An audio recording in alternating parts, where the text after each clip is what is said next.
অতি শব্দটা বড়ই নিষ্ঠুর। হ্যালো ভিউয়ার্স, আসসালামু আলাইকুম। কেমন আছেন সবাই? আলহামদুলিল্লাহ, আল্লাহর আশীর্বাদে সমেত আমি অনেক ভালো আছি।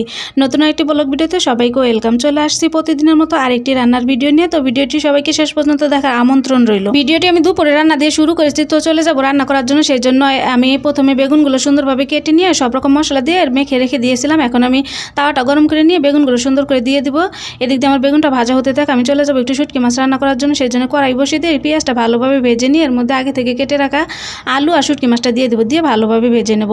আমি আসলে শুটকি মাছটা এভাবে রান্না করে থাকি, তেলের মধ্যে সব কিছু আগে ভালোভাবে ভেজে নিই, তারপর মশলা দিয়ে তারপরে সব রান্নাটা কমপ্লিট করি। আপনারা কীভাবে শুটকি মাছটা রান্না করেন অবশ্যই কমেন্ট করে জানাবেন। এপাশে আমার এগুলো ভাজা শেষ। এখন আমি এর মধ্যে গুঁড়া মশলাগুলো দিয়ে দিলাম, হলুদের গুঁড়া, মরিচের গুঁড়া, লবণ দিয়ে একটু নেড়ে চেড়ে নিয়ে চালু পানি দিয়ে দেবো, যাতে এটা পুড়ে না যায়। পুড়ে গেলে কিন্তু তরকারিটা খেতে ভালো লাগবে না। যে কোনো তরকারি মশলা পুড়ে গেলে কিন্তু তরকারিটা খেতে ভালো লাগে না। এই পাশে আমি ভালোভাবে পানিটা দিয়ে ভালোভাবে সুন্দরভাবে নেড়ে চেড়ে নেবো। নেড়ে চেড়ে নিয়ে এটা আমি কষানোর জন্য দিয়ে দেবো। অপর দিকে আমার বেগুন ভাজাটা এক পাশে সুন্দরভাবে হয়ে গেছে। এখন আমি এটা সুন্দর করে উল্টিয়ে দিব। বেগুন ভাজা কিন্তু খেতে আসলে অনেকটাই ভালো লাগে। আমার তো অনেক পছন্দ বেগুন ভাজা। আপনাদের কি বেগুন ভাজা পছন্দ কিনা অবশ্যই আমাকে কমেন্ট করে জানাবেন। শুধু বেগুন ভাজা না, ভর্তা, তরকারি সব কিছু আমার ভালো লাগে। এপাশে আমার এটা ভাজা হতে থাক, আমি চলে যাবো শুটকি মাছের তরকারিটা দেখার জন্য। এদিক দিয়ে আমার শুটকি মাছের তরকারিটা ভালোভাবে কষানো হয়ে গেছে। এখন আমি এটা ভালোভাবে নেড়ে চেড়ে নেবো। আসলে একটা কষানি তো তরকারিটা হয়ে যায় না, অনেক কটা কষানো দেওয়া লাগে। আর শুটকি মাছের তরকারি শুধু না, যে কোনো তরকারি ভালোভাবে কষানো হলে খেতে কিন্তু অনেক মজা। অতি শব্দটা বড়ই নিষ্ঠুর। অতি ভালোবেসে মূল্যহীন হয়ে যাবেন, আর অতি বিশ্বাসে ধোঁকা খাবেন, আর অতি সম্মানে অপমানিত হবেন।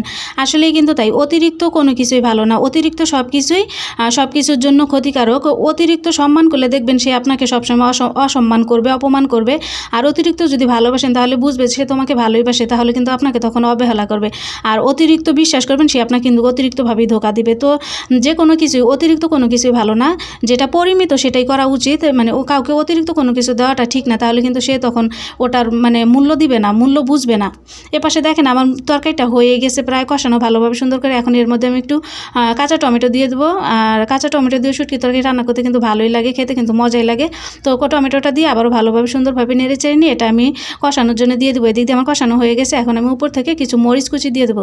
এই মরিচগুলো কিন্তু দেখতে অনেক সুন্দর দেখা যাচ্ছে, কিন্তু এগুলো কিন্তু কোনো ঝাল নেই, একদম কাঁচা, একদম কচি, একটু ঝাল নেই। এদিক দিয়ে এটা আমার জাল হতে থাকে। আমি আজকে একটু ভাজি করব, আলু আর বেগুন ভাজি করব। সেই জন্য আলু আর বেগুনটা আগে আমি কেটে নিয়েছি। এখন আমি কড়াই বসিয়ে দিয়ে পেঁয়াজ আর মরিচটা সুন্দর করে ভেজে নিয়ে এর মধ্যে হলুদের গুঁড়া আর লবণ দিয়ে ভালোভাবে ভেজে নেবো। ভেজে নেওয়া হয়ে গেলে আগে থেকে কেটে রাখা আলু আর বেগুনটা দিয়ে দেবো। দিয়ে আবারও সুন্দরভাবে নেড়ে চেড়ে নিয়ে এটা আমি সিদ্ধ হওয়ার জন্য অপেক্ষা করব। আসলে এরপরে আর কোনো ভিডিও আমি শ্যুট করতে পারিনি, এরকম ম্যাক্সিমাম টাইমেই হয়ে থাকে, আর পরে ভিডিও শ্যুট করা হয় না, ক্যামেরাটা অন করার কথা মনেই থাকে না। পাশ দিয়ে আমার শুটকি মাছের তরকারিটা কিন্তু হয়ে গেছে। তো আমার ভিডিওটা আপনাদের কাছে কেমন লাগে অবশ্যই কমেন্ট করে জানাবেন। আর সবাইকে ধন্যবাদ।